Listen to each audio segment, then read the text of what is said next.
నమస్తే, నేను మీ జాహ్నవి. మనతో ఉన్నారు ప్రముఖ జ్యోతిష్య వాస్తు పండితురాలు, ప్రముఖ ఆధ్యాత్మికవేత్త, రాజరాజేశ్వరి రాజశ్యామల అమ్మవారి ఉపాసకురాలు, జ్యోతిష్య రత్న, జ్యోతిష్య ప్రపూర్ణ బిరుదాంకితురాలు సురంపుడి భానుకోటేశ్వరి అమ్మ.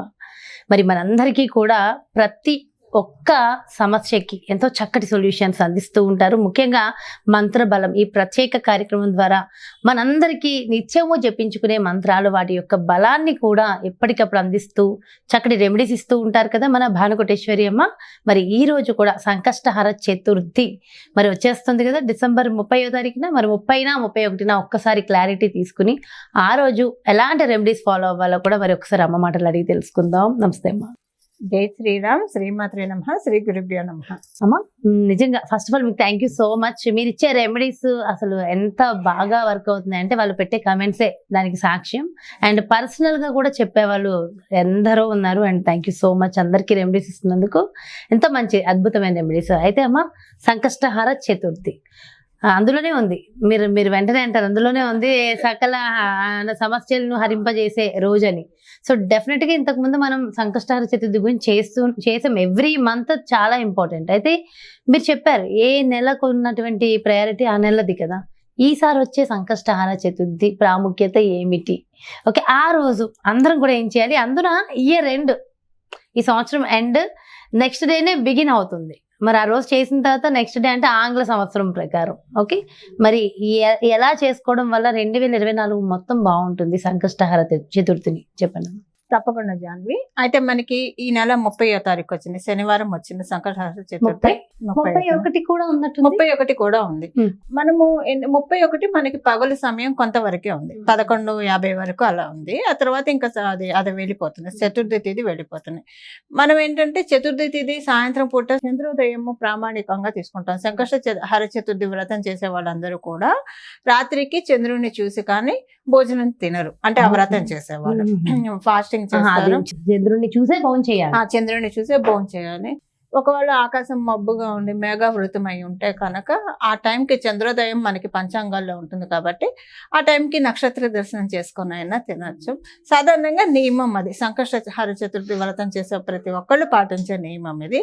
అందుకని మనం మామూలుగా చూసుకుంటే మీరన్నట్టు ఆదివారమే 31వ తారీఖే సూర్యోదయానికి ఏ తిథి ఉంటే మనం అదే లెక్క వేసుకోవాలి. కొన్నిటికి ఎక్సెప్షన్స్ ఉంటాయి. సో అందులో ఒకటి సంకష్టహార చతుర్థి వ్రతం. మీరు అన్నారు చూసారా, ఈ సంవత్సరం 30 అయినా సంవత్సరం ఆఖరే, ఒక రోజే ఉంది. 31 అయినా సంవత్సరం ఆఖరే. సంవత్సరం ఆఖరి ఫ్లాగ్ ఎండ్ ఆఫ్ 2023లో వస్తుంది కదా. దీనికి ఖచ్చితంగా విశేషం ఉంది. చాలా మంచి ప్రశ్న తీసుకున్నారు. ఆ విశేషం ఏంటో నేను చెప్తాను. ఇప్పుడు మనము 2023 దాన్ని మొత్తం కూడితే ఎంత వస్తుంది? ప్లస్ చేస్తుంది 2023 3 + 2 + 5 5 + 2 ఎంత 7 అవుతుంది. 7కి మనం ఆస్ట్రాలజికల్ గా మనకి ప్రతి గ్రహానికి ఒక్కొక్క సంఖ్య ఉంటుంది. ఈ 7 కేతు భగవానుడి అధీనంలో ఉంటుంది. కేతు భగవానుడికి సంబంధించిన సంఖ్య 7వ సంఖ్య. అందుకే కేతు భగవాను మోక్షకారకుడు అంటారు. ఊరికే అని అన్నారు జ్యోతిష శాస్త్రం ప్రకారము. అంటే దానికి రీజన్ ఏంటంటే, దాని కారణం ఏంటంటే 7 అడుగులేసి వివాహ బంధం, తర్వాత సంతానం, తర్వాత మోక్షానికి వెళ్ళాలి. ఆయన పరమావధి మోక్షానికి తీసుకెళ్తాడు.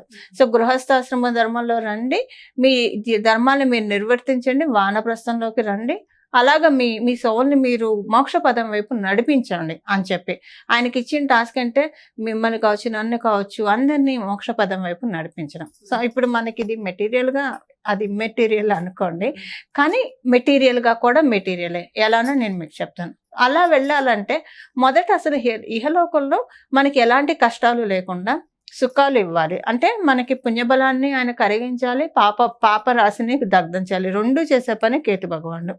ఈ కేతు భగవానుడికి అధిదైవం గణపతి. అది ఈ సంవత్సరం ఎండింగ్ లో ఆయన గనక మనం సంకష్ట చతుర్థి ఒక్కసారన్నా చేయొచ్చు. ఇప్పుడు దాన్ని నియమబద్ధంగా చేసేవాళ్ళు 21 నెలలు చేస్తారు, 41 నెలలు చేస్తారు, 11 నెలలు చేస్తారు, 16, ఇలా ఎవరికి శక్తిని అనుసరించి వాళ్ళు చేస్తారు. ఒక్కసారి చేసినా పర్వాలేదు. ఈ సంవత్సరంలో చివరి కాబట్టి కేతుబలం బాగా పెరుగుతుంది. కేతుబలం బాగా పెరగడం వల్ల అడుగడుగున ఆటంకాలను ఆయన ఇవ్వడు. ప్రతి పనిలో కూడా విజయాన్ని ముందు ఆయన ఆటంకం ఇవ్వకపోతే విజయం మనకి లభిస్తుంది జాన్వి. ఇలా మనకు ఆస్ట్రాలజికల్గా మీరు అడిగిన ప్రశ్నకి మనకి ఇలాగా సంబంధం ఉందన్నమాట. అంటే చాలా మంచిది ఈ సంవత్సరం చివరిలో వచ్చేది. అయితే అందరూ ఉపవాసాలు చేయాలి, ఉపవాసం చేయకపో ఓపిక లేకపోతే మటుకు ఆహారం తీసుకోవచ్చు, తప్పే అనేది. ఆహారం ఖచ్చితంగా ఉపవాసం చేయాలని లేదు, కాస్త అంటే వ్రతం నియమబద్ధంగా చేసే పని అయితే కొంచెం చేయాలి. ఉపవాసం బట్ చేయాలి. ఆరోగ్యం అందరికీ సహకరించకపోతే ఇక అన్నగత ప్రాణః అని చెప్తుంది కలియుగంలో శాస్త్రం మనకి. సో అన్నం తినందే మనం వండలేము, మాట్లాడలేము, ఓపిక ఉండదు. అందులో రాను రాను బాడీలో ఇమ్యూనిటీ తగ్గిపోతున్న కొద్దీ కాస్తన్న ఆహారం కడుపులో పడకపోతే ఓపిక ఉండదు, ఏ పనులు చేయలేకపోతున్నారు. దాంతో కొంచెం మైండ్ కూడా సరిగా వర్క్ అంతే కదా, చేయదు. అంతే కదా. కడుపులో అలో లక్షణాన్ని కడుపు ఏడుస్తూ ఉంటే మైండ్ ఎలా పనిచేస్తుంది? మైండ్ మనకేంటి, బాడీలో ఎక్కడ చిన్న ప్రాబ్లం ఉన్నా మైండ్ ఫోకస్ అంతా దాని మీదే ఉంటుంది. దాని మీదే ముందు దాన్ని ఫీడ్ చేయని చెప్తూ ఉంటుంది. ఇదేంటంటే ఉపవాసం పూర్తిగా చేయలేకపోయినా కొంచెం ఉప్మా అలాంటివైనా సరే కలిగి పెట్టుకొని, మరి ఆహారం అంటే అన్నంగా కాకుండా అన్నాన్ని భిన్నం చేసుకొని పిండి పులిహార, ఉప్పిడి పిండి తినడం, ఇలాంటివి ఏవైనా తిని సాయంత్రం వరకు ఉండి సాయంత్రము స్వామివారి గుడికి వెళ్ళి అభిషేకం చేయించుకొని లేదా ఇంట్లో అయినా పూజ చేసుకొని, ఆ రోజు కుదిరితే కనుక ఇంకా మనం ఈసారి నువ్వుల లడ్డు, శనివారం వచ్చింది కాబట్టి నువ్వుల లడ్డు చేసి స్వామివారికి నైవేద్యం పెట్టి అది ప్రసాదంగా వాళ్ళు మాత్రమే స్వీకరించాలి. ఇలా చేయడం వల్ల చాలా మంచి సత్ఫలితాలు వస్తాయి జాహ్నవి. అంటే ప్రతి సంకష్ట చతుర్థి కూడా చాలా మంచిది. కేతు బలం, అసలు గణపతికి పూజ చేసేదే కేతు బలాన్ని సరి చేసుకోవడం. అంటే ఆదో పూజ గణాధిపహ అని చెప్తుంది శాస్త్రము. ఎలాగైనా గణపతి పూజ చేయాలి. మన ఆస్ట్రాలజికల్ గా కూడా మాట్లాడుకుంటే మనకి కేతుబలం బాగా పెరగాలన్నా కూడా, కేతు భగవానుడు ఇచ్చే ఇబ్బందుల నుంచి మనల్ని మనం పరిరక్షించుకోవాలన్నా గణపతిని మనం ఖచ్చితంగా పూజ చేసే తీరాలి. అయితే ఇవంతా అంటే కేతు బలం ఉందా లేదా, అది పెరగాలి ఎలా ఉందో చూసుకోవాలంటే జాతక పరిశీలన అని అంటారు. జాతక పరిశీలన జనరల్ గా కేతుబలం ఉంది అని ఎలా తెలుస్తుందంటే, వాళ్ళకి చిన్నప్పటి నుంచి కొంచెం శాస్త్రాల మీద ఇంట్రెస్ట్ ఎక్కువ ఉంటుంది, దైవత్వం మీద ఇంట్రెస్ట్ ఎక్కువ ఉంటుంది. ఏదో ఉంది, దీని అంతటికి వెనక ఏదో ఉంది, ఏదో శక్తి నడిపిస్తుంది, అదేంటి అన్న ఆలోచన ఎప్పుడూ ఉంటూ ఉంటుంది. సో ఈ జన్మ అంటే ఏంటి, ఈ జన్మలు ఏంటి, ఎక్కడి నుంచి వచ్చాం, ఎక్కడికి వెళ్తున్నాం, ఇలాంటి ఆలోచనలు బాగా ఉంటాయి. కేతుబలం ఉన్న వాళ్ళకి ఇలాంటి ఆలోచనలు వస్తాయి. ఆయన ఆలోచింప చేయిస్తూ ఉంటాడు, ఎందుకు వచ్చావో తెలుసుకో, నీ జీవుడిని నువ్వు తెలుసుకో అని చెప్పేసి ఆయన మనకి ఎప్పుడు కూడా నిరంతరం చెప్తూ ఉంటాడు. కాబట్టి ఇలా పాజిటివ్ సైన్స్ వాళ్ళు ఇప్పుడు ఉదాహరణకి వెంకటేశ్వర స్వామి గురించి అనుకున్నారే అనుకోండి, వాళ్ళకి ఎవరో ఒకడు వెంకటేశ్వర స్వామి ప్రసాదం తెచ్చియడము, లేదా ఫోన్, అప్పుడు మనకి ఫోన్లు ఉన్నాయి కదా, ఫోన్ ఓపెన్ చేయగానే వెంకటేశ్వర స్వామి ఫోటో కనిపించడం, టీవీలో కనిపించడం, ఇలా లేదా ఎవరైనా తిరుపతి వెళ్ళొచ్చా అని చెప్పడము, లేదా కళ్ళు మూసుకుంటే దైవానికి సంబంధించింది ఏది అనుకుంటే అది. వాళ్ళు ఏదైనా గురువుని కనుక్కో, ఎవరైనా బయోలాజికల్ గురువు ఉన్నారనుకోండి, వీళ్ళు ఆ గురువు గురించి అనుకున్నప్పుడు ఆ గురువు గురించి కాల్ రావచ్చు, లేదా వీళ్ళు బాధపడుతున్నప్పుడు ఆ గురువేకి కనెక్షన్ వెళ్ళిపోయి ఆ గురువే కాల్ చేస్తారు. ఇలా రకరకాలుగా కేతుబలం బాగున్న వాళ్ళకి ఇలాంటివన్నీ జరుగుతాయి జాహ్నవి. నిజంగా చాలా బాగుంది. మరి ఆ కేతు బలం మీలో ఉందా ఒక్కసారి చూసుకోండి. అంటే ఇలాంటివి చాలా ఇంట్రెస్టింగ్ ఉంటాయి. మన జీవితంలో ఏం జరుగుతుందో మనకు ఒక అవగాహన వస్తున్నప్పుడు అందులో ఉండే ఆనందం వేరే ఉంటుంది. సో ఎందుకంటే దాన్ని ప్రతి నిమిషం మనం ఎంజాయ్ చేయగలుగుతాం, స్పెండ్ చేయగలుగుతాం. వండర్ఫుల్ ఇన్ఫర్మేషన్ అండి, చక్కటి రెమెడీస్ అమ్మా. ముఖ్యంగా అంటే 2024 మొత్తం అద్భుతంగా ఉండడానికి ఆ సంకష్టహార చతుర్థి అదే రోజు రావడం, ముందు రోజు 30వ తారీఖు, ఈ వీకెండ్ మొత్తం ఇయర్ ఎండ్ అనే అంటాం కదా మనం. సో చాలా చాలా మంచి రెమెడీస్ చెప్తూ కేతుకి సంబంధించి మంచి పరిజ్ఞానాన్ని కూడా మా అందరికి తెలియజేశారు. థ్యాంక్ యూ సో మచ్ అమ్మా. నమస్తే. మంగళం. నమో భగవతే వాసుదేవాయ.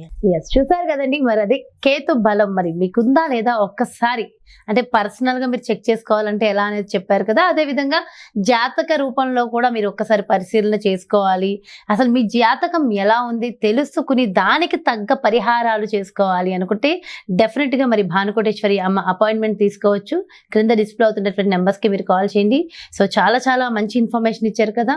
సో ఇలాంటి ఇన్ఫర్మేషన్ తెలుసుకోవడమే కాదు, ఆచరించినప్పుడే దాని పూర్తి ఫలితం వస్తుంది. సో డెఫినెట్ గా మీరు అందరూ ఆచరిస్తారని, ఆచరిద్దామని మనస్ఫూర్తిగా కోరుకుంటూ మరో చక్కటి ప్రత్యేకమైన కార్యక్రమంతో మళ్ళీ మీ ముందుకు వచ్చేస్తారు. నమస్తే.